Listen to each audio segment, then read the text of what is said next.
Assalamualaikum warahmatullahi wabarakatuh.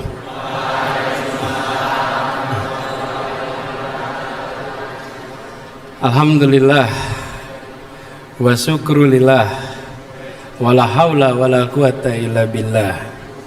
Allahumma sholli ala sayyidina Muhammad wa ala alihi wa ashabihi ajmain.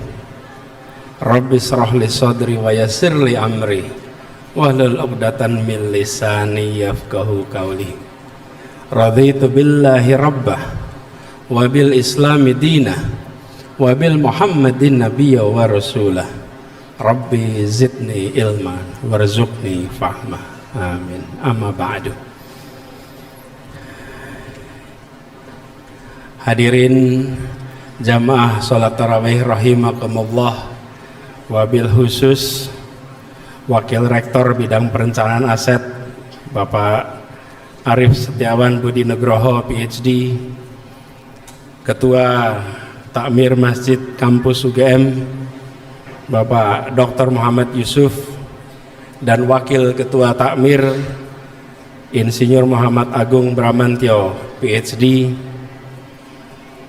serta Imam Besar Masjid Kampus UGM Dr. Muhammad Nur MAG, Bendahara 1 Takmir Bapak Taufikur Rahman, dan Dekan Fakultas Psikologi UGM Bapak Rahmat Hidayat PhD, beserta seluruh jajaran takmir, dan yang saya hormati, saya banggakan, seluruh mahasiswa Universitas Gadjah Mada.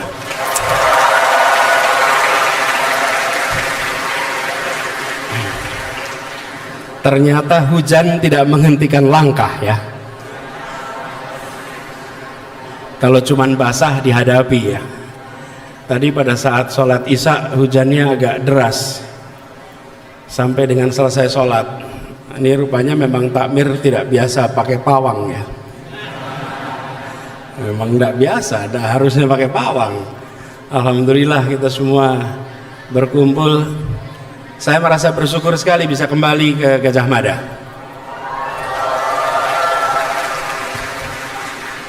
Ini bukan sekedar datang ke sebuah kampus, ini kembali ke kampung halaman. Ini kembali ke tempat dulu kita semua belajar di sini. Dan terakhir 2 tahun yang lalu. Tahun lalu memang tidak ada undangan. Udah tahu kenapa ya? Agak sensitif pada tahun lalu. Sekarang sensitifnya sudah hilang, dan alhamdulillah suasana di sini terang benderang. Siapa bilang gelap?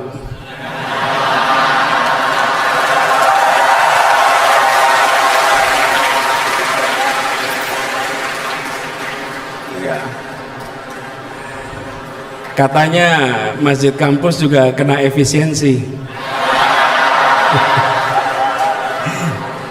Kena ya efisiensi ya.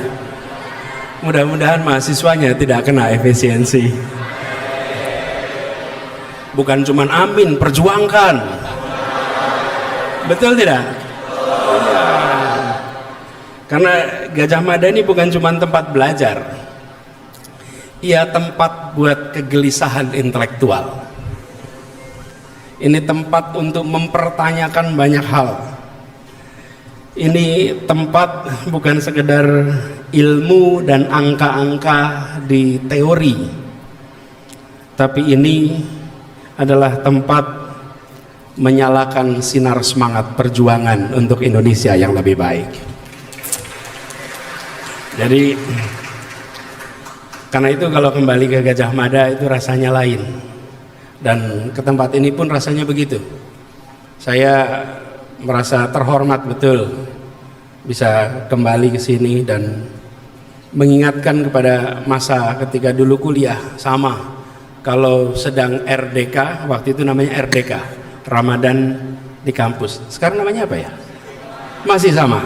Ini sama. Kalau Ramadan di kampus kita datang dan pengen cepat-cepat dekat sama pembicaranya. Makanya nanti barisan-barisan ini jangan suka menghalangi kesempatan orang, biar ada kesetaraan kesempatan. Dulu saya ngalamin juga, suatu ketika ada diskusi, kita semua datang berdesak-desakan, ingin bisa tukar pikiran, mendengarkan, mendapat inspirasi. Dan alhamdulillah sekarang bertemu dengan adik-adik semua yang kalau boleh dikatakan sinar lampu ini kalah dengan sinar mata anak-anak cemerlang di tempat ini.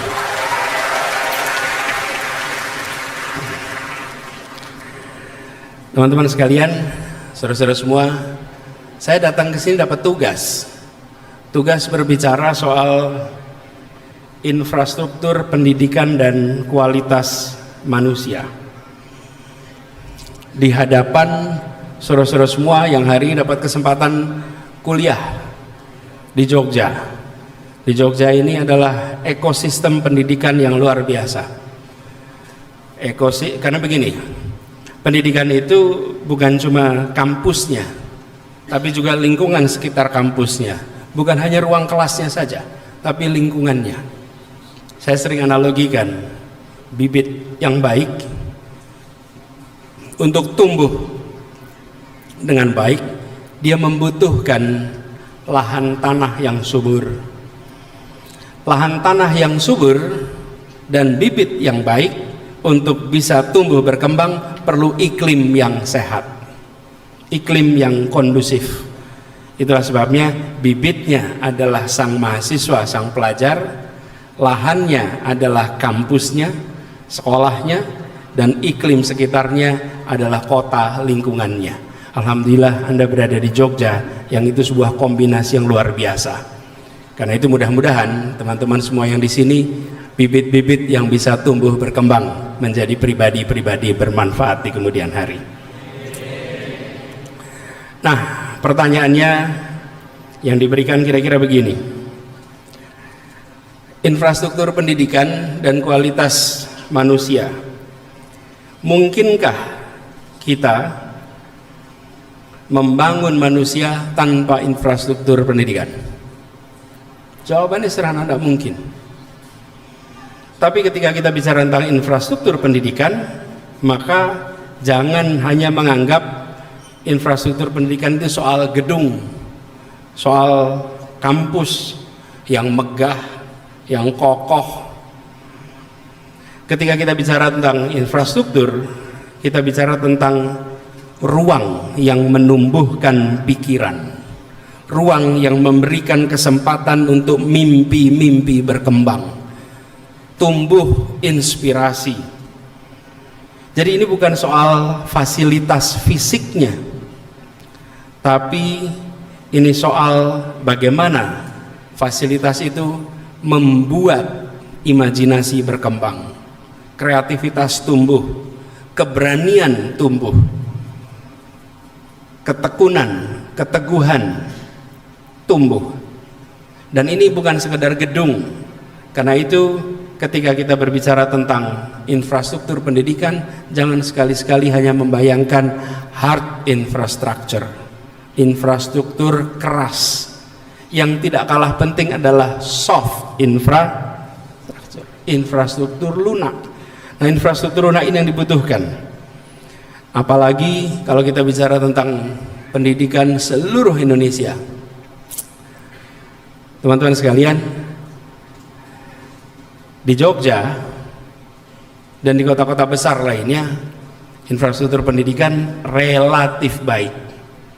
Tapi begitu sampai ke daerah pedesaan, pegunungan, kepulauan kecil, maka kita akan menyaksikan infrastruktur yang sangat minim. Saya kebetulan dapat kesempatan tahun lalu untuk keliling Indonesia. Kegiatannya kampanye. Kok iya kampanye. Kegiatannya kampanye. Cuman tidak boleh masuk kampus waktu itu. Kegiatan saya kampanye, tapi dapat keliling. Apa yang terjadi? Saya merasakan keliling itu ketimpangan infrastruktur yang luar biasa. Dan ada ungkapan yang hampir ditemui di semua tempat. Paling aktif hadir dan menonjol di depan adalah ibu-ibu. Dan mereka selalu menyampaikan pesan yang konsisten dari satu tempat ke tempat lain. Sederhananya begini, Pak, anak saya pintar, bikin sekolah, beri beasiswa.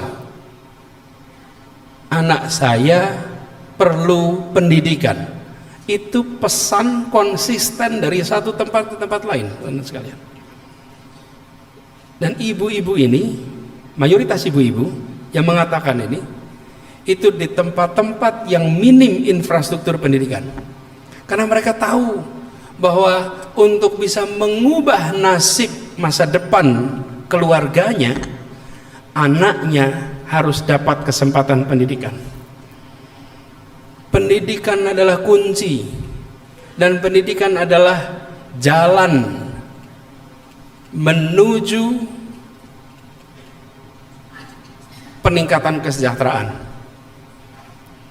Datang ke Gajah Mada, datang ke Jogja dari berbagai wilayah Indonesia untuk kuliah. Setelah kuliah, dia dapat kesempatan yang lebih baik. Makanya saya sering menyebut pendidikan tinggi itu eskalator sosial ekonomi. Kenapa disebut eskalator? Bedanya tangga dengan eskalator. Kalau tangga, kita harus menaiki tangga satu persatu. Kalau eskalator, tangga berjalan, kita naik di tangga itu tidak perlu mendaki, kita terbawa ke atas. Itulah eskalator. Dan pendidikan tinggi itu seperti eskalator sosial ekonomi. Masuk ke situ, terbawa ke atas. Nah, inilah imajinasi yang muncul di keluarga-keluarga di seluruh Indonesia. Saya sering membayangkan keluarga yang prasejahtera. Kalau mereka malam hari melihat anak-anaknya tidur, mungkin saja ayahnya bekerja sebagai pekerja buruh kasar, ibunya mungkin kerja buruh kasar. Tapi kalau dia lihat anaknya sedang tidur malam, sambil melihat si anak itu sambil bisa mengatakan begini, alhamdulillah anak saya sekolah, alhamdulillah anak saya sekolah berkualitas. Jadi dia bisa yakin bahwa insya Allah di masa depan anaknya tidak hidup seperti dirinya. Tapi bila mereka buruh kasar, ibunya juga, dan anaknya tidak punya kesempatan untuk pendidikan, bayangkan sebagai orang tua, dia akan melihat anaknya dan membayangkan anaknya akan mengalami hal yang sama di masa yang akan datang. Itulah sebabnya negara harus hadir. Itulah sebabnya sumber daya untuk pendidikan tidak boleh dikurangi, karena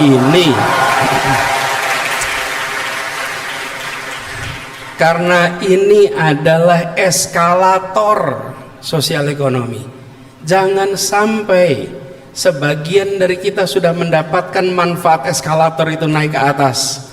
Sesudah kita naik di atas, kita lupa saudara-saudara kita yang belum dapat kesempatan. Kita lupa. Saudara sekalian yang hari ini duduk di kursi-kursi pengambil keputusan, saya bisa jamin mayoritas kakeknya, neneknya buta huruf. Cek aja. Yang hari ini pengambil keputusan, tanya, kakeknya dulu buta huruf tidak? Neneknya, saya hampir jamin ya. Pada saat Republik ini merdeka, 95% penduduk Republik ini buta huruf. Dan mayoritas kita waktu itu seperti itu. Pendidikanlah yang mengubah, pendidikanlah yang menaikkan kesempatan itu. Nah, di mana letak infrastruktur pendidikan? Infrastruktur pendidikan, kalau pendidikan itu dianggap jalan, maka infrastruktur pendidikan itu aspalnya yang menghaluskannya. Nih, saya berikan penjelasan analoginya. Kalau ada jalan tapi jalannya terjal, jalannya berbatu, jalannya penuh dengan hambatan, oke? Maka hanya mereka yang kuat yang bisa melewati jalan itu. Kuat secara apa? Kuat secara ekonomi, kuat secara sumber daya, dia yang bisa melewati jalan itu. Nih kalau jalan ke Jalan Kaliurang itu terjal, mendaki sampai ke atas sana, sebutlah dari Pakem naik ke atas gitu, itu mulai mendaki, maka hanya orang-orang yang terlatih dan punya sumber daya yang bisa menaikinya. Tapi kalau di situ dibuat jalan yang halus, yang rata, maka siapa saja akan bisa mendaki jalan itu. Itulah infrastruktur. Infrastruktur mensetarakan kesempatan. Sekarang bayangkan sekalian, kalau lulus SMA itu jumlahnya 3,7, 3,8 juta lulus SMA. Pertanyaannya, ini buat teman-teman semua di sini yang sudah pada kuliah, ini kan termasuk lulusan 3,7 juta kan? Ini lulus SMA semua di sini ya? Memastikan saja. Kalau UGM-nya belum lulus jelas, tapi insya Allah nanti dapat ijazah. Kalau lulus. Nah, teman-teman, 3,8, 3,7, 3,8 masuk SMA. Yang masuk SD berapa?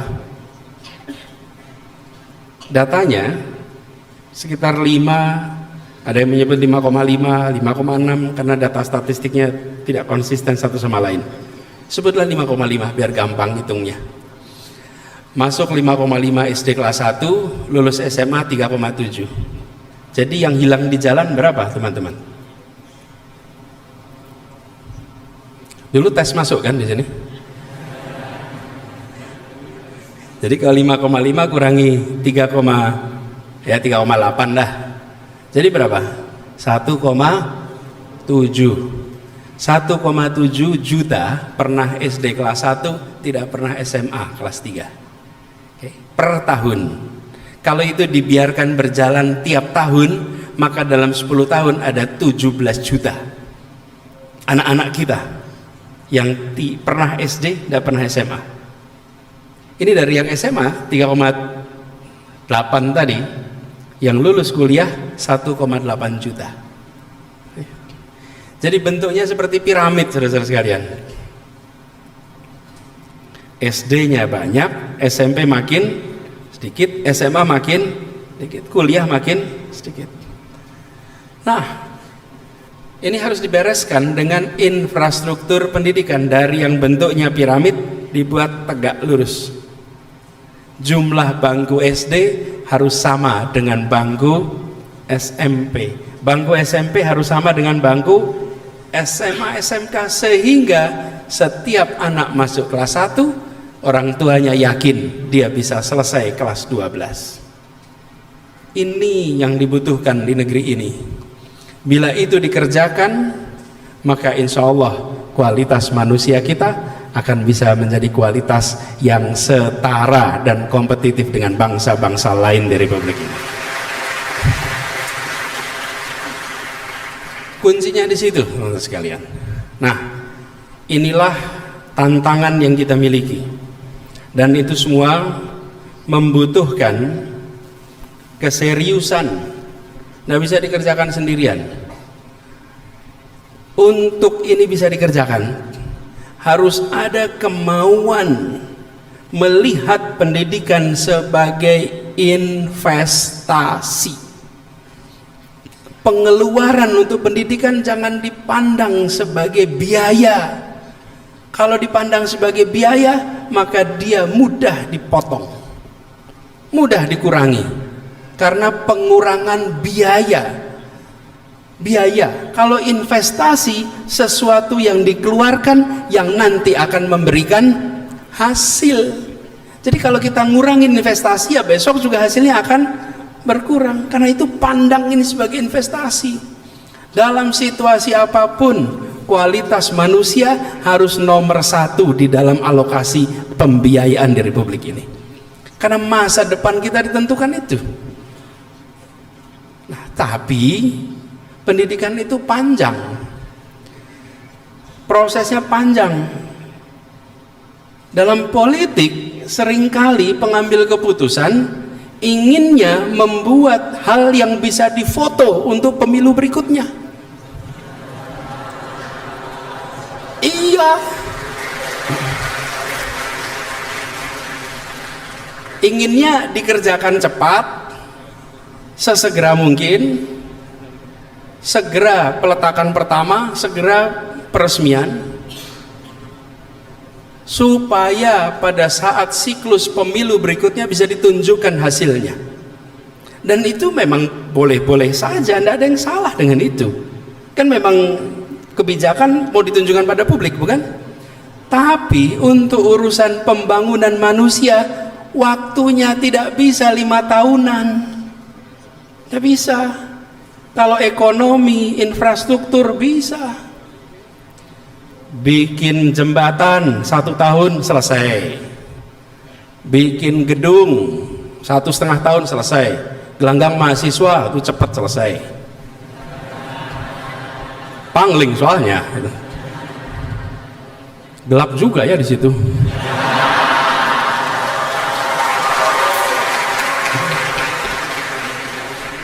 Iya, saya pas lewat situ UGM kok gelap ya gitu.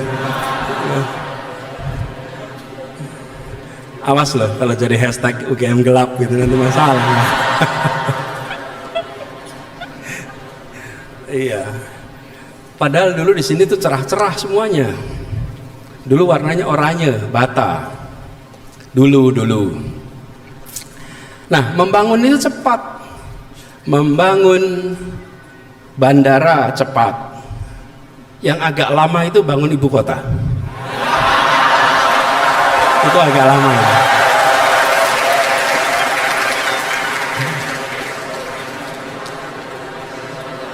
Tapi sebetulnya kalau di Jogja ini kita punya pengalaman.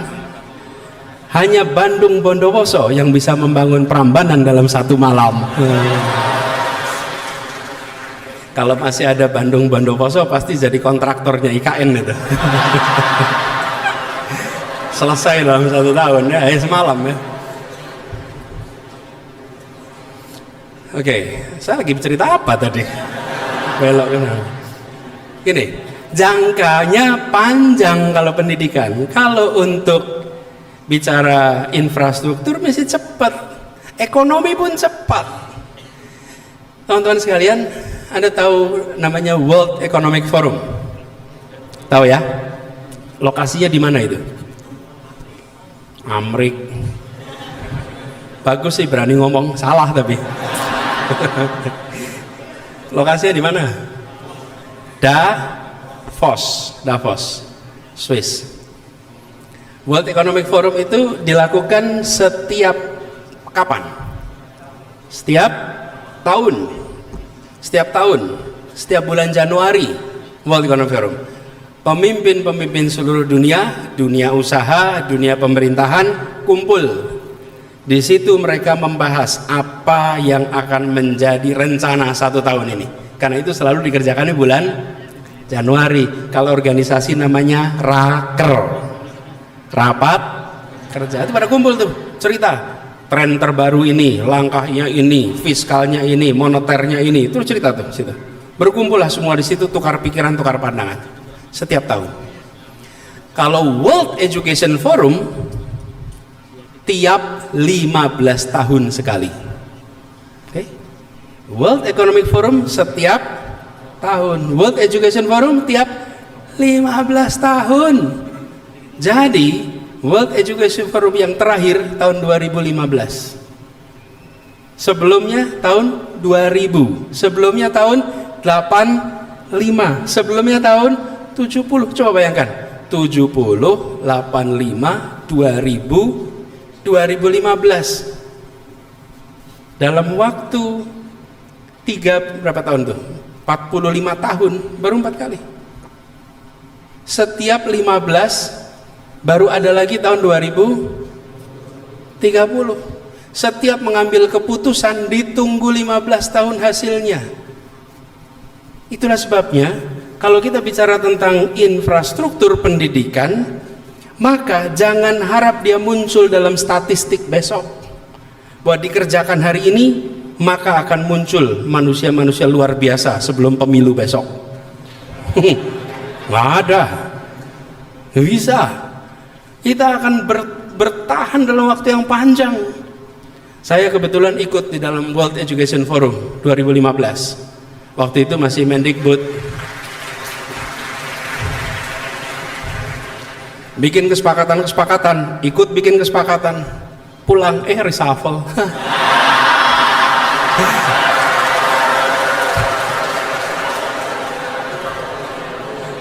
Untung reshuffle. Iya. Pas jadi salah satu kesepakatan terpentingnya, teman-teman, salah satu kesepakatan terpenting adalah PAUD universal.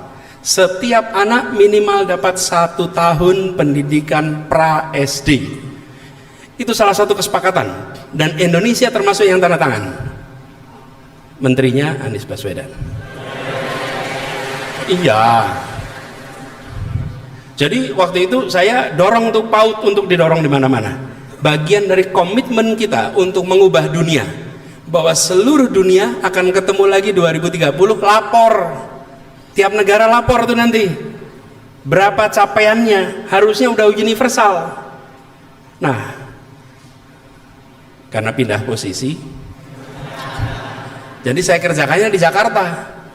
Dan di Jakarta sekarang alhamdulillah 1 anak dapat kesempatan 1 tahun untuk PAUD sebelum masuk SD.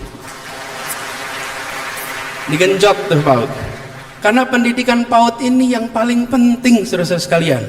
Jadi kalau bicara infrastruktur pendidikan, tadi saya ceritakan, ini perlu ditegakkan. Betul ya, piramidnya tuh tegak.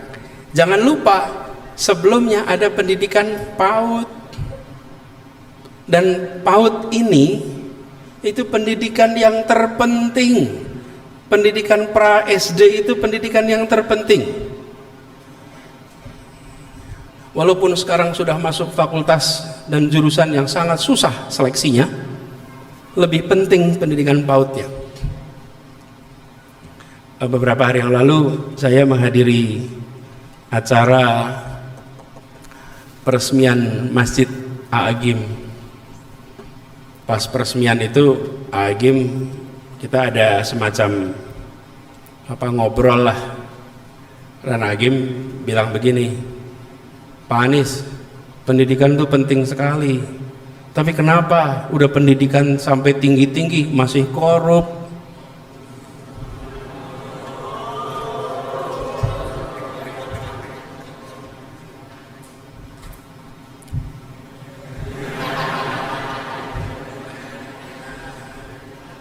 Ada yang cerita soal oplosan,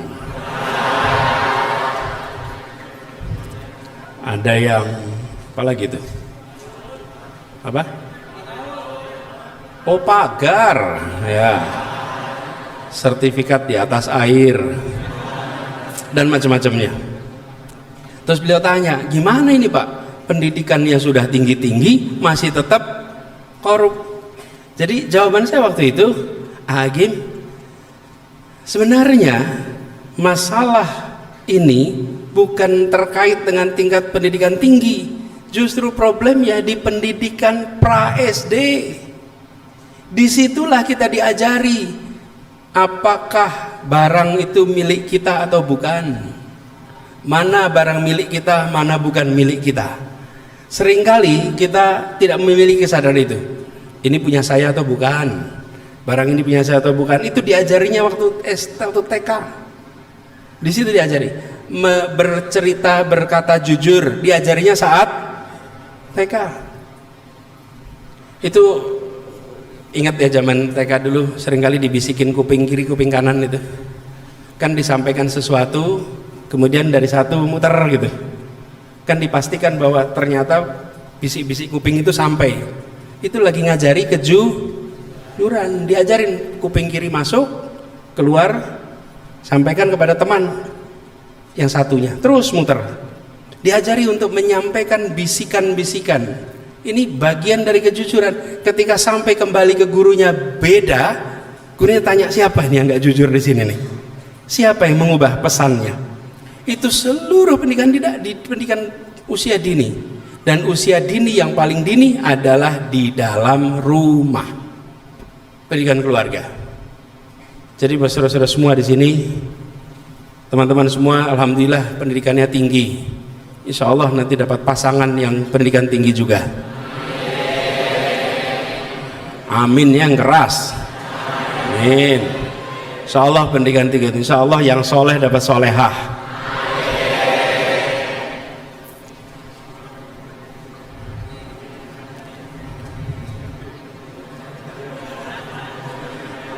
Mau nggak ini yang mahasiswa ini? Mau nggak dapat mahasiswa yang pinter? Mau nggak dapat mahasiswa yang ganteng? Mau nggak dapat mahasiswa yang punya kepemimpinan hebat tapi tidak soleh? Nah, saudara perhatikan itu. Aspirasinya, walaupun pinter, walaupun ini, begitu pertanyaan terakhir, mau nggak kalau nggak soleh? Nggak mau. Jadi saudara-saudara semua bersiaplah jadi mahasiswa yang soleh. Pinternya udah dapat, insya Allah soleh. Nah, poin ini sekalian, pendidikan dalam rumah ini pendidikan yang kunci. Pendidikan kunci di dalam rumah, ibu bapak. Pendidik terpenting yang paling tidak tersiapkan namanya orang tua. Itu pendidik terpenting yang paling tidak tersiapkan. Karena itu saudara-saudara sekalian di sini, saya berharap saudara-saudara nantinya bisa menyiapkan diri untuk menjadi orang tua pendidik yang baik. Nah, meneruskan soal infrastruktur tadi, kita harus membangun lebih banyak PAUD TK di seluruh Indonesia. Dan itu artinya investasi, itu artinya alokasi. Jadi jangan sampai pengeluaran kita untuk pendidikan justru menurun, karena dampaknya nanti kita akan rasakan 10-15 tahun yang akan datang. Nah, itu sebabnya kenapa banyak di dalam pengambil keputusan seringkali berani menomorduakan pendidikan, karena dampaknya tidak terlihat hari ini. Tapi kalau dampaknya terlihat hari ini, maka reaksi akan cepat. Bagi yang sudah berada di dalam sistem pendidikan, teman-teman bisa berteriak kalau anggarannya kurang. Misalnya UKT naik, setuju tidak? Kalau nggak setuju terus apa? Terus nggak kuliah gitu? Ya paling Anda kan protes, bukan? Nah, kalau kebijakan itu menyangkut yang sudah berada dalam sistem pendidikan, Anda akan bereaksi. Tapi ketika kebijakan menyangkut yang belum dalam sistem pendidikan, mereka tertinggal, tidak bisa bereaksi. Ketika sebuah kabupaten berencana membangun 5 SMA lalu tidak jadi dibangun, itu yang gak jadi sekolah gak bisa protes seperti teman-teman. Nah bisa, mereka cuman peluangnya beng, hilang aja. Itu yang saya maksud, bahwa bila tidak dianggap ini investasi, ongkos politiknya murah, nggak ada protes. Naikin UKT itu ongkos politiknya mahal, karena mahasiswa di mana-mana protes. Kalau memotong beasiswa, mahasiswa protes. Kenapa? Karena sudah berada di dalam sistem pendidikan. Bila dikurangi, bereaksi.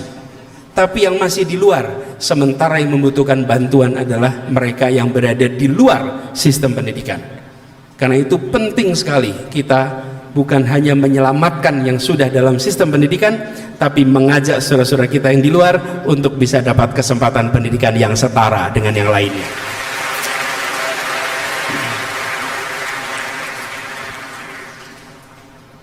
Jadi saudara-saudara sekalian, kita berharap mudah-mudahan dalam jangka pendek ini tidak ada pengurangan,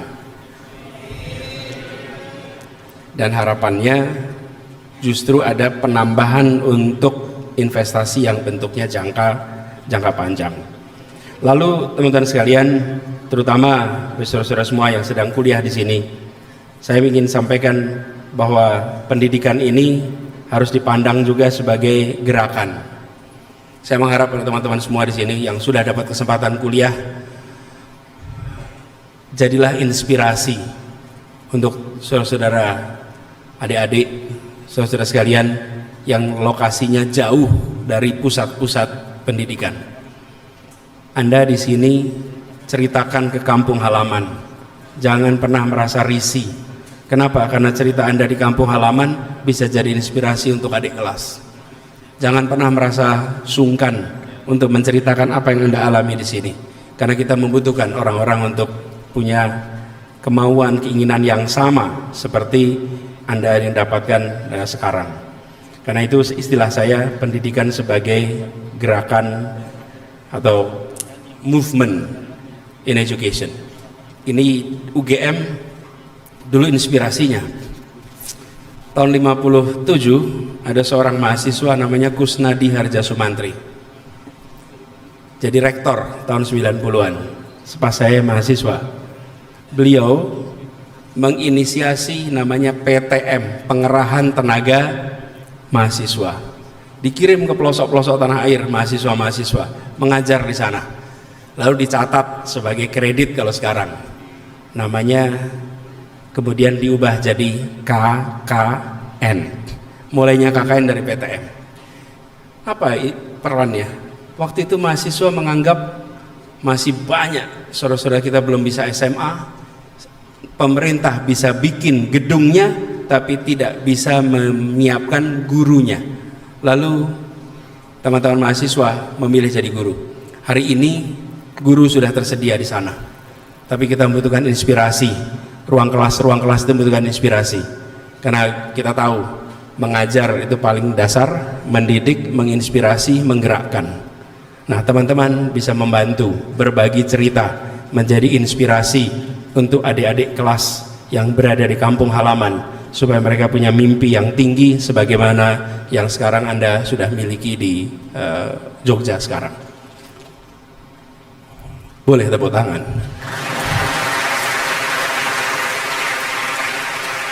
Iya, jangan suka ragu-ragu tepuk tangan. Dan teman-teman sekalian, ini upaya kita mendorong supaya lebih banyak lagi yang mengikuti rute yang kita miliki. Jangan sampai kita justru begini, saya kepengen jadi satu-satunya orang di kampung saya selamanya. Itu namanya menghambat. Dan kadang-kadang kita punya perilaku menghambat. Saya sering saksikan itu kalau di acara-acara penuh keramaian. Kalau lagi rame, sering banyak minta foto, teman-teman. Pak, foto pak, itu desek-desekan foto. Selfie foto. Dan kalau udah desek-desekan foto, kira-kira beberapa waktu nanti akan ada yang bilang, udah cukup, Pak Anies capek. Yang ngomong yang udah selfie. Kita itu sering punya begitu. Kalau kita udah dapat, kita nggak mikirin yang lain. Yang penting saya udah selfie, habis itu Pak Anies capek, Pak belum. Saya aja nggak pernah ditanya. Siapa bilang saya capek? Dan kalau udah selfie gitu, kadang-kadang saya sering ambil HP-nya karena tidak semua orang tahu bagaimana meletakkan posisinya. Udah di sini saya ambil aja sering. Nah, sering kali saya ambil, saya pasang begitu. Begitu pencet 10 detik. Masya Allah. Masalah baru lagi itu, menunggu 10 detik. Tapi pesannya sekalian, pesannya adalah bagaimana kita yang sudah mendapatkan kesempatan membuka dan menginspirasi yang lain untuk punya kesempatan yang sama. Teman-teman sekalian, senang sekali bisa sama-sama di sini. Tadi disampaikan katanya boleh tidak monolog, boleh dialog. Jadi kalau ada yang mau bertanya, silahkan.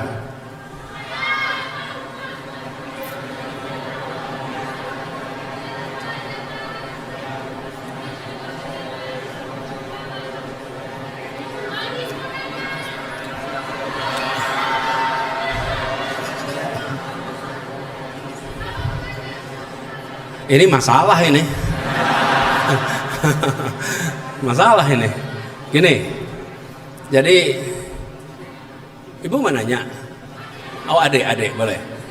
Gini. Kalau di atas ada mikrofon ya? Ada, aman. Bawah juga aman. Oke.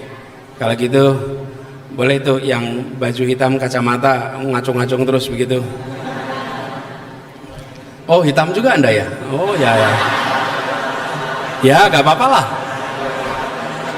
GR tidak dilarang.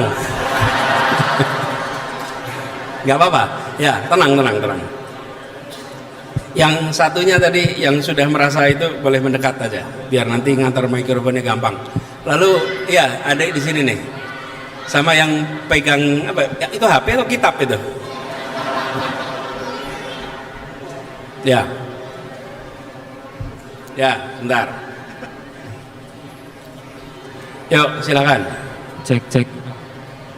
Assalamualaikum warahmatullahi wabarakatuh, Pak Anies. Salam. Perkenalkan, nama saya Arif. Saya mahasiswa kedokteran. Saya ingin bertanya Pak Anies terkait tadi pembangunan infrastruktur pendidikan Pak Anies. Jadi saya percaya bahwa untuk menumbuhkan suatu negara itu kan pendidikan perlu dijadikan titik utamanya pembangunan. Tetapi juga untuk membangun infrastruktur kita juga perlu SDM yang baik. Jadi contoh tadi di pendidikan di dalam keluarga. Keluarga itu harus bisa mendidik anaknya itu untuk menjadi SDM yang baik. Tapi bagaimana cara kita mempersiapkan keluarganya, orang tuanya itu juga sebagai SDM yang mampu untuk menciptakan infrastruktur tersebut. Apalagi di tengah negara di mana pendidikan itu dijadikan prioritas sekunder. Oke. Gitu. Jadi seperti apa? Terima kasih Pak Anies. Terima kasih. Ya, berikutnya tadi mana satu? Enggak, yang tadi sudah ngacung tuh. Assalamualaikum warahmatullahi wabarakatuh. Salam. Selamat malam Abah. Perkenalkan nama saya Imami. Saya mahasiswa Namanya siapa? Imami. Imami. IMAMI. Saya dari ilmu keperawatan di Universitas Gadjah Mada. Oke. Programnya apa? Ilmu keperawatan. Oke. Ya. Saya memakai baju gelap untuk menggambarkan situasi Indonesia saat ini.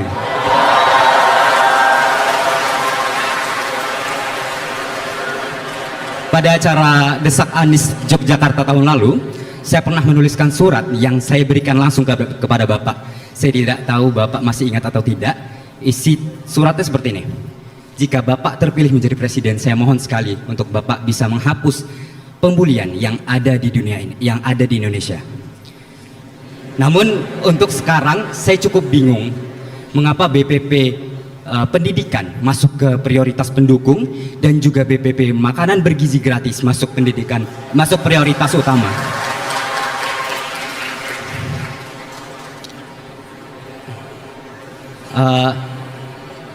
Menurut Pak Anies, apakah dengan soft infrastruktur tadi itu bisa mengatasi masalah sosial?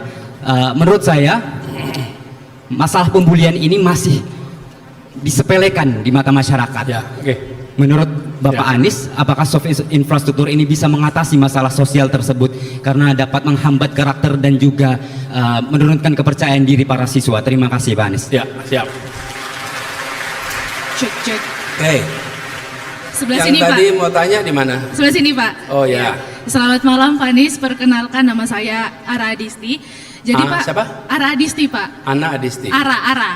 Oh ya. Ara. Pak, bercanda. Oke. Jadi gini Pak, saya nih sebenarnya tadi seperti yang Bapak sampaikan bahwa setiap dari kita tuh bisa menjadi lentera sendiri di dalam dunia pendidikan.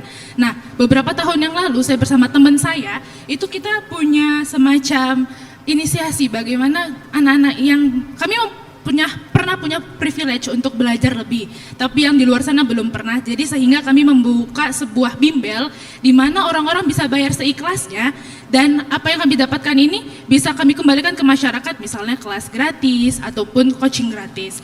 Tapi Pak, ternyata dalam perjalanan karir kami di dunia PSU pendidikan ini ternyata tidak semuanya tuh berjalan mulus. Apakah tidak sesuai dengan apa yang kami harapkan yang terjadi di lapangan? Apakah karena ini mungkin bisa beri masukan Pak, bagaimana cara orang-orang yang punya semangat seperti kami untuk bisa tetap menjadi lentera dalam area pendidikan dengan cara kami sendiri, meski mungkin situasi di lapangan tidak memungkinkan gitu ya. Apakah memang kami tergerus oleh ekspektasi kami yang terlalu tinggi kah, ataupun apa ada niat yang tidak Jadi seimbang? intinya Anda tidak dibantu gitu. Tidak terjawab ekspektasi kami. Tidak terjawab ekspektasi kami. Ya. Apakah memang niatnya kami yang salah? Jadi apa yang kami harapkan tidak terbantu gitu. Harapannya apa? Harapannya tuh semua orang bisa merasakan privilege pendidikan yang PSUWIS ataupun bisa belajar seperti orang-orang yang tidak bisa belajar, tapi dalam prakteknya banyak yang tidak mau ikutan dan banyak yang ketika ikutan menyepelekan seperti itu, Pak. Kemudian Pak, pertanyaan yang kedua tadi atau satu saja? Oke, baik. Satu aja. Baik, terima ya. kasih Pak. Ya, makasih.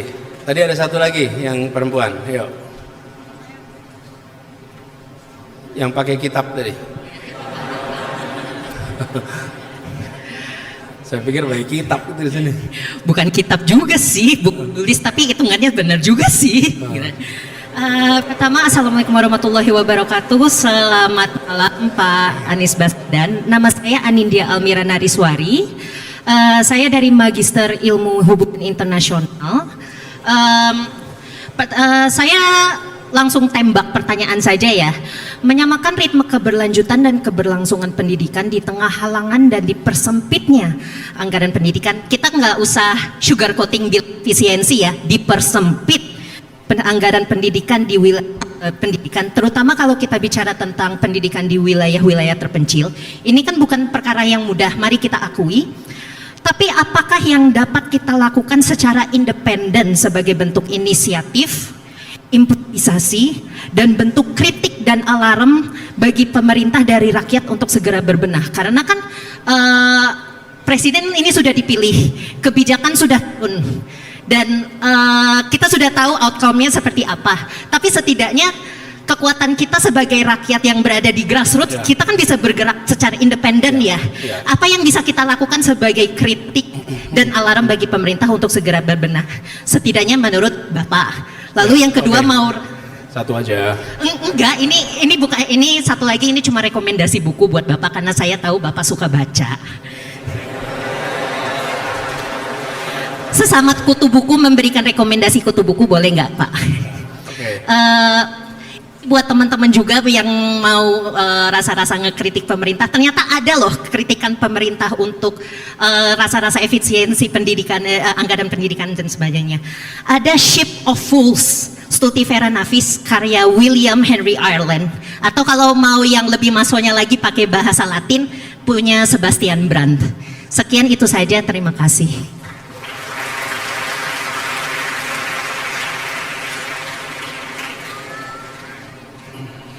Namanya sekali lagi siapa Mbak? Anindya Almira Nariswari. Anindya. Oke, makasih. Kelihatannya baru dari sini, dari situ. Dari sini ada nggak nih? Oke, Anda boleh.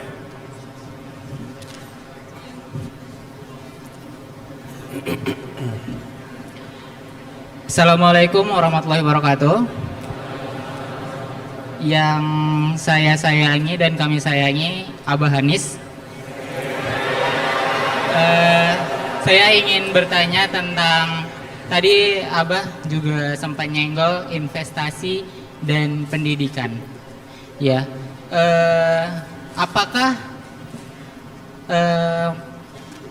MBKM yang dicetuskan oleh pemerintah yang sekarang ini salah satu bentuk investasi terbaik untuk masa depan pendidikan di Indonesia ini?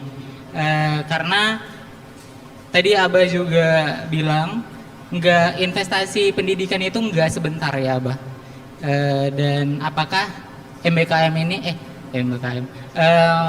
makan bergizi gratis ini salah satu investasi? Maaf ya teman-teman, grogi nih. MBG ya, maaf ya.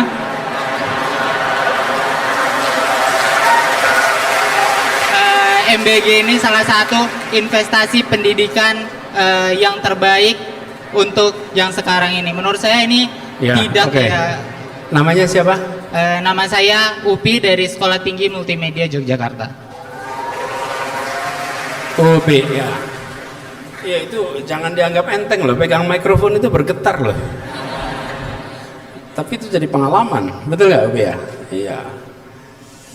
Berikutnya dari sekitar sini nih. Oke, Anda tuh yang pakai rompi, ya. Boleh maju ke depan. Jadi teman-teman, makasih ya manggilnya Abah. Kalau manggilnya paman saya masalah.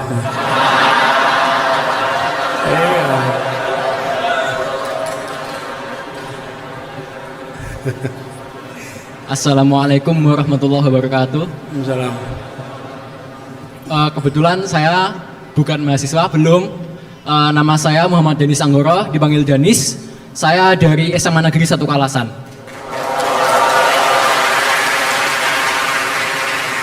Pertama-tama, benar Pak Anies, mic-nya bergetar. Lalu hal yang ingin saya tanyakan adalah, apakah fakta bahwa pendidikan itu butuh waktu yang sangat lama? Tadi Pak Anies bilang sekitar 15 tahun, itu menjadi salah satu faktor di mana pemerintah sekarang itu berlaku seperti ini, kebijakannya yang dilakukan seperti ini. Jadi apakah itu adalah menurut Pak Anies, oh ini hasil dari pendidikan 15-20 tahun lalu yang mungkin belum memadai, begitu Pak Anies? Terima kasih. Wassalamualaikum warahmatullahi wabarakatuh. Denis, kamu kelas berapa? Kelas 11. Wah. Ayo, kelas 11, ini kelas 11. Di sini. Ini. Kamu duduk sini. Mau duduk depan sini. Teman-teman, hebat ini. Di saat anak-anak SMA lain mungkin ngerjain PR, dia datang ke sini. Ya kan? Ayo, duduk sini Denis. Nanti kita foto berdua ya.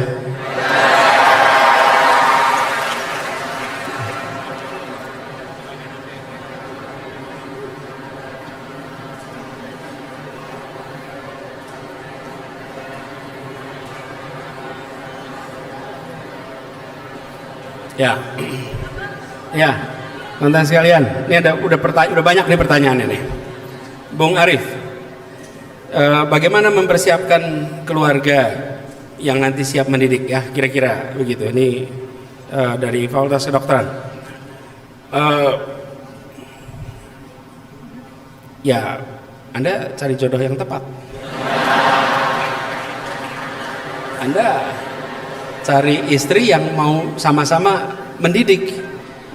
Jadi pilihlah pasangan yang memiliki kesadaran soal pendidikan. Karena kalau pasangan pendidikan, maka di dalam rumah itu akan ada fokus soal pendidikan. Dan pendidikan ini kunci. Ibu di rumah itu penting sekali. Ibu, kemudian jadi Bung Arif ya, Bung Arif, Anda walaupun punya visi macam-macam, tapi kalau di rumah tidak ada pasangan yang bisa mengeksekusi, itu sangat berat. Jadi mumpung di kampus, Anda mulailah. Ini nasihat serius ini, mulailah untuk mencari pasangan yang kira-kira peduli dengan pendidikan. Kalau Anda sekarang tidak memasukkan faktor kepedulian pada pendidikan, nanti sesudah menikah Anda harus mendidik pasangan Anda. PR tersendiri itu, ya. Sesudah itu, teman-teman, banyak sekali buku soal ini. Banyak sekali buku tentang pendidikan orang tua. Pengalaman pribadi saja saya ini bersyukur karena tumbuh besar dengan orang tua yang peduli pendidikan, sehingga saya mendapatkan rangsangan pendidikan itu mulainya di rumah, dan efeknya terasa seumur hidup. Jadi kalau tadi Denis cerita ini yang ambil kebijakan soal pengurangan anggaran pendidikan, apa mereka salah pendidikan? mereka tuh sekolahnya juga sama kira-kira sama kami. Saya ini produk kurikulum domestik 100%. SD negeri, SMP negeri, SMA negeri, kuliah negeri, kurikulum Indonesia total. Jadi pikiran ini adalah hasil dari kurikulum Indonesia 100%. Nah, tapi mulainya di mana? Di rumah. Nah, oke, kemudian kedua, imami.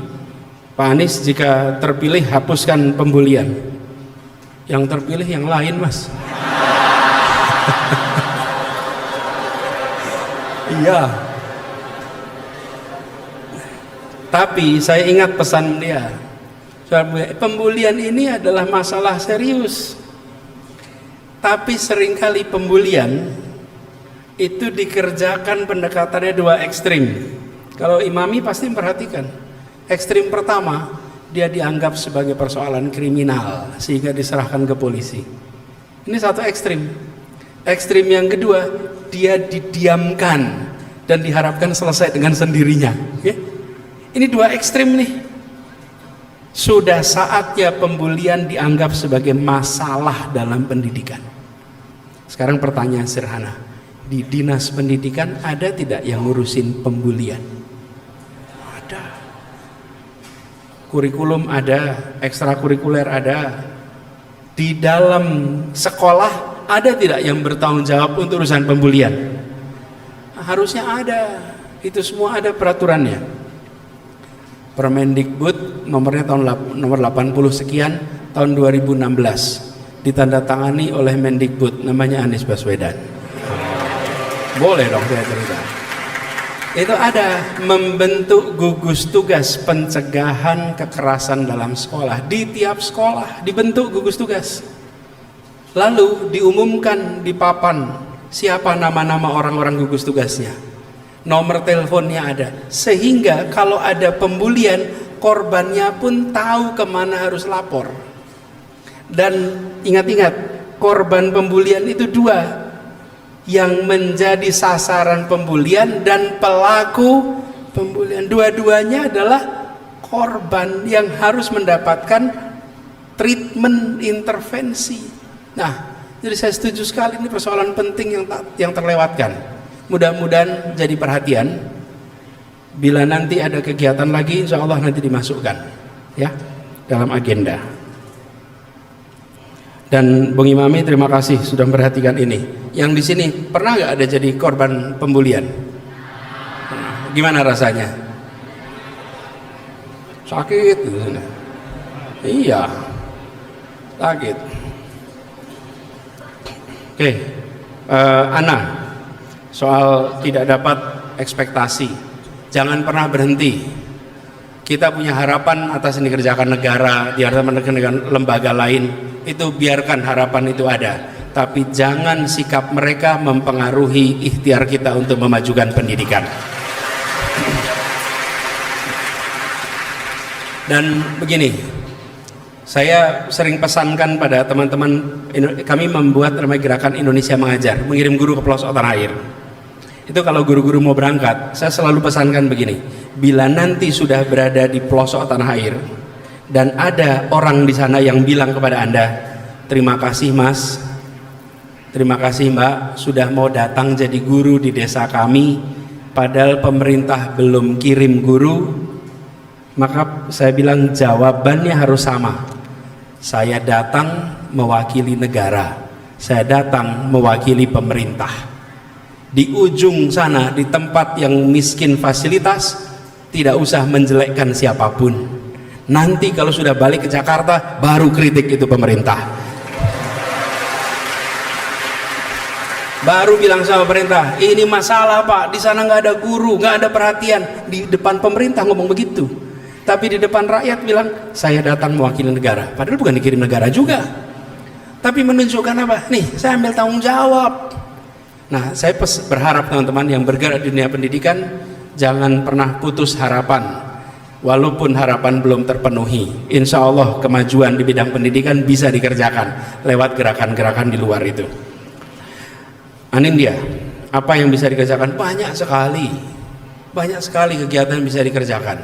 Jadi justru saya merasa peluang untuk melakukan terobosan, teman-teman, inspirasi untuk membuat kegiatan itu dari mulai tadi cerita bimbel sampai bikin pendidikan di sekitar kampung luar biasa banyak. Jadi menurut saya ruang itu terbuka luas. Bahkan Anda bisa ngobrol dengan AI untuk sampaikan, saya berada di wilayah ini, penduduknya sekian, pendidikannya sekian, ajak debat AI itu. AI jangan dianggap sebagai semua yang dikatakan benar, tapi Anda jadikan itu sebagai sparring partner. Anda bertanya, Anda sanggah. Karena Anda akan ketemu partner dengan ceritakan kondisi yang sedang Anda mau kerjakan. Gitu ya, teman-teman. Lalu Upi, anak Abah, soal MBG, sebaiknya saya jangan komentar ya soal ini. Kan udah jelas pemenangnya siapa kan. Jadi yang penting program ini terlaksana dengan tanpa ada masalah. Kita doakan lancar. Nah, cuman pendidikan itu bukan soal makan. Betul tidak? Ya. Tapi bahwa kalau sudah direncanakan memberi makan, ya diberikan. Tapi isi pendidikannya jangan kelewat. Karena isi pendidikannya justru penting. Dan saya melihat kita perlu untuk memastikan jangan sampai kita salah fokus bahwa memajukan pendidikan bukan sekedar soal kesehatan dan gizi anak, tapi soal proses belajar mengajar di kelas. Nah, ini kemudian Dennis yang SMA tadi. Saya dulu pernah merasakan seperti Dennis. Saya SMA-nya SMA 2. Seringkali kalau di Gajah Mada ada seminar, saya absen ikut seminar, ikut diskusi di Wisma Kagama. Dan di seminar diskusi itu nggak seperti ceramah taraweh. Kalau ceramah taraweh malam, nggak ada ceramah taraweh siang. Efeknya apa? Dia datang nggak pakai seragam. Dulu saya kalau ikut seminar pakai seragam karena pulang dari sekolah. Tapi saya merasakan proses pembelajaran yang luar biasa. Mudah-mudahan ada banyak anak SMA yang ikut hadir seperti Dennis di tempat ini. Nah, tadi pertanyaan soal apakah yang mengambil keputusan adalah produk pendidikan yang keliru. Sebenarnya bukan soal keliru dan tidak, ini soal paradigma yang dipegang. Saya ingin garis bawahi teman-teman, bahwa ketika kita memikirkan kemajuan sebuah bangsa, maka kita memikirkan kemajuan manusianya. Nah, ini harus kita jadikan fokus, manusianya, dan manusia itu artinya kesehatan dan pendidikan, dua itu. Karena itu kemudian kita harus alokasikan sumber daya yang cukup. Dan teman-teman, semua bangsa yang hebat adalah bangsa yang fokus pada investasi pendidikan. Nah, proses politik kita seringkali tidak memberikan reward kepada yang berpandangan begini. Karena seringkali kita menuntut segera ada hasil yang bisa difoto. Kalau segera hasil bisa difoto, ya memang kalah ini. Kalah. Karena itulah kita berharap mudah-mudahan makin banyak pemilih kritis, makin banyak pemilih yang rasional, yang membandingkan isinya. Karena kalau tidak, kita akan selalu berhadapan dengan situasi seperti sekarang ini. Nah, saya yakin teman-teman di sini melihat pemilu juga dengan sikap yang kritis, pilpres dengan yang kritis. Jadi bersiap-siap untuk yang berikutnya.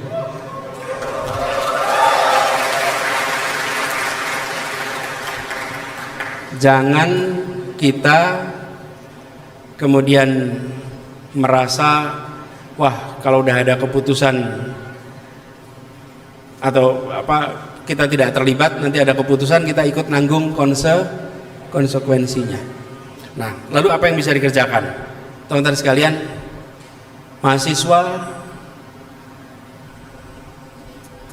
punya kekuatan moral untuk menuntut negara, meminta kepada negara, dan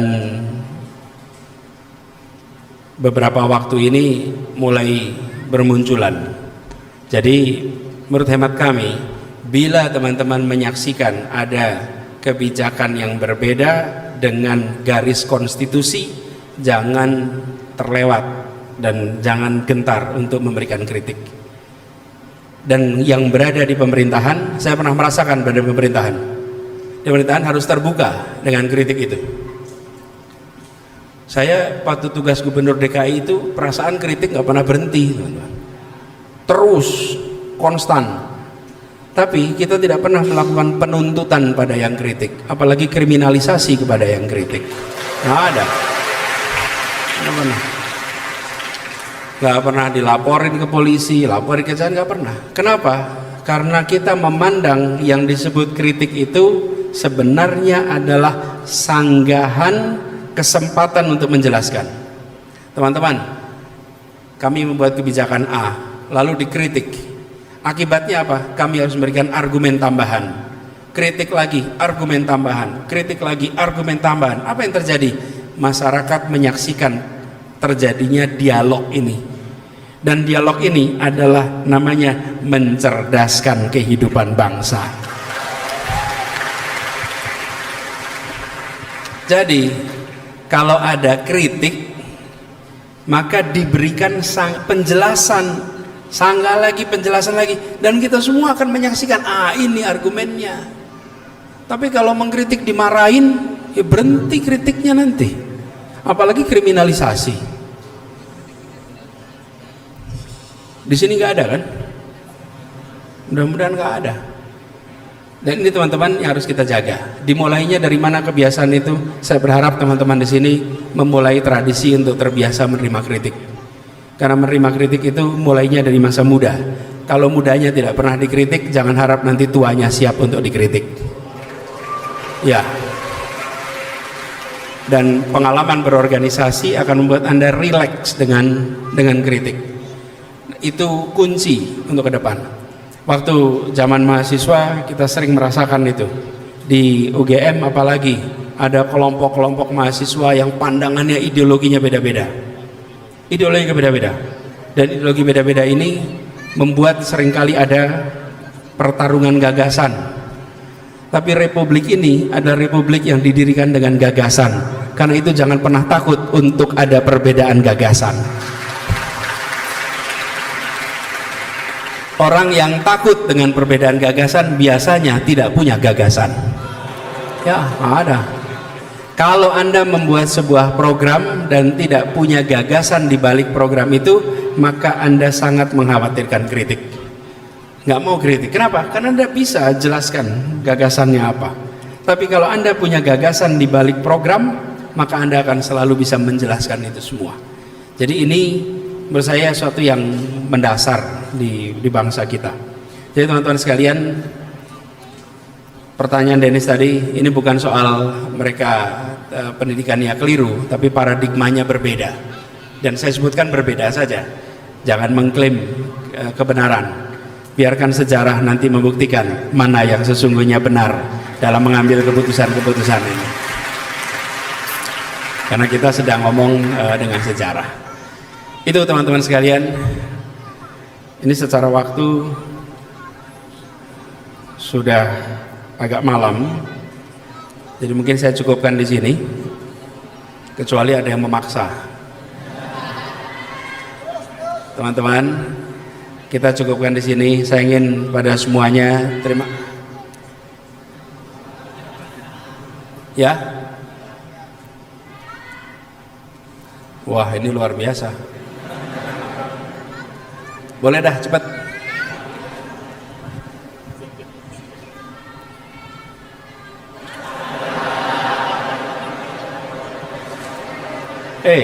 Itu nyali itu. Nyali itu.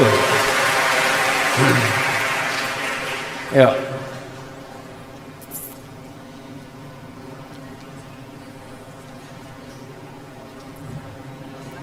Assalamualaikum warahmatullahi wabarakatuh. Izin bertanya, nama saya Maryam Abdillah dari SMA. Panggilannya? Maryam dari SMA Negeri 1 Kota Magelang.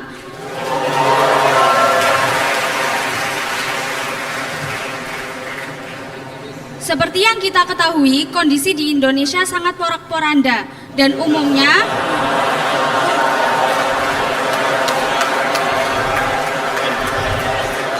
terima kasih. Yang mahasiswa kalah sama SMA. Dan umumnya sumber masalah ini berasal dari bagian pemerintahan.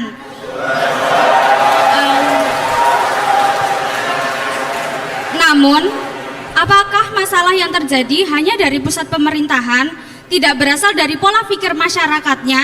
Jadi, bagaimana cara mengajar atau mengajak masyarakat untuk berpikir agar kita bisa menjadi bangsa Indonesia menjadi bangsa yang lebih terdidik, tidak hanya untuk generasi muda, tapi juga untuk generasi tua yang sudah terlambat belajar.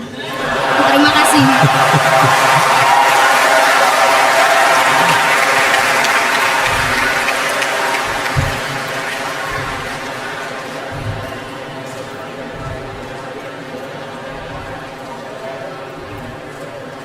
Oke. Sudah. Jadi pertanyaannya bagaimana?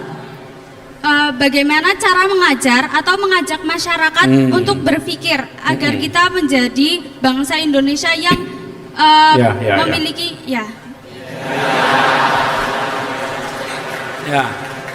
Wah, top betul Anda ini. Oke, makasih Maryam. Kelas berapa Maryam? Kelas 10. Kelas.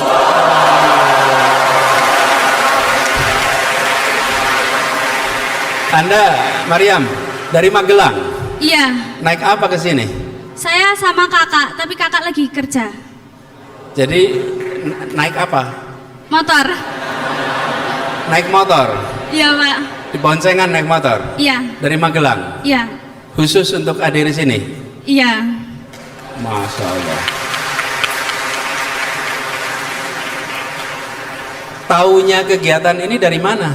Dari kakak juga. Saya punya 2 kakak, yang satu yang antar saya ke sini, yang satu itu yang ngasih tahu tentang acara ini, cuma beliau lagi nggak bisa datang karena lagi sakit. Oh ya, oke. Makasih Maryam, tepuk tangan buat Maryam.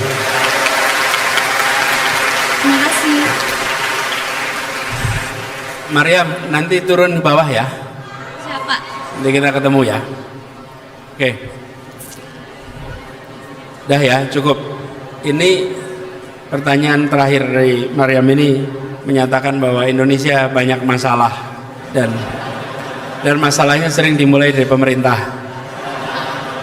Untung lagi nggak di dalam pemerintah ya.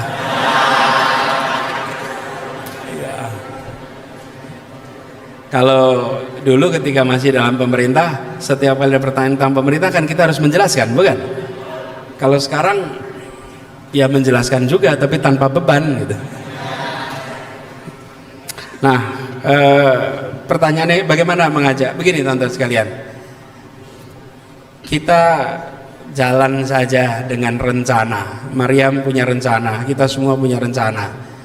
Rencana kita untuk hidup lebih baik di tingkat individu, kalau diakumulasi, dia akan membuat bangsa kita lebih baik. Jadi, walaupun di pemerintahan ada masalah A, B, C, D, F, G, pastikan kegiatan Anda masing-masing adalah kegiatan yang baik, kegiatan yang produktif, kegiatan berikan manfaat, karena itu membuat akumulasi kebaikan. Jadi pesan saya itu. Nah, nanti kalau ada pemilu lagi, pilih yang benar. Ya, untuk ini bukan pilpres saja, DPRD kan, DPRD kabupaten, kota, DPR RI, pilkada, gubernur, wali kota, bupati. Manfaatkan kesempatan itu. Dan di sini indahnya demokrasi. Demokrasi itu membatasi lingkup wilayah kekuasaan, dibatasi. Dan dibatasi durasinya. 1 periode maksimal 2 periode, itu dibatasi. Dan ini diikat dengan konstitusi, inilah demokrasi. Sehingga ketika rakyat salah pilih, ya 1 periode. Sesudah itu bisa dikoreksi. Itulah indahnya demokrasi. Karena itulah penting bagi kita untuk rasional. Jadi buat Maryam, untuk masyarakat, Anda ajak kegiatan kebaikan. Tapi untuk pemerintahan, kalau Anda melihat di kabupaten, di kota, di provinsi tidak berjalan baik tingkat nasional, pastikan jangan dipilih lagi pada pemilu berikutnya. Ya. Dan itulah demokrasi. Tapi bila berjalan dengan baik, maka pilih pada pemilu berikutnya supaya demokrasi berjalan baik. Cuman akhir-akhir ini ada yang mau ikut demokrasi nggak boleh ikut. Nah, itu tanda-tanda matinya demokrasi. Ini karena di kampus saya tambahin ya, apa tanda-tanda demokrasi? Satu, adanya oposisi. 2, adanya pembagian kekuasaan. 3, adanya kebebasan berbicara. Itu ciri demokrasi. Kalau oposisi ditiadakan, maka demokrasi melemah. Kalau legislatif, yudikatif jadi mengalami eksekutifisasi, nah itu demokrasi lemah. Bila kebebasan berbicara ditahan, maka demokrasi akan lemah. Nah, mahasiswa punya tugas menjaga 3 ini supaya tetap hidup.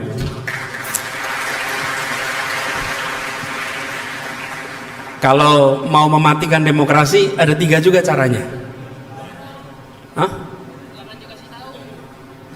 Udah dipraktekin. Ini jangan dikasih tahu, kata, udah dipraktekin. Satu, ganti aturan main. Bener nggak tuh? Yang kedua, singkirkan lawan dari pertandingan. Jangan sampai ikut pertandingan. Yang ketiga, kuasai wasit.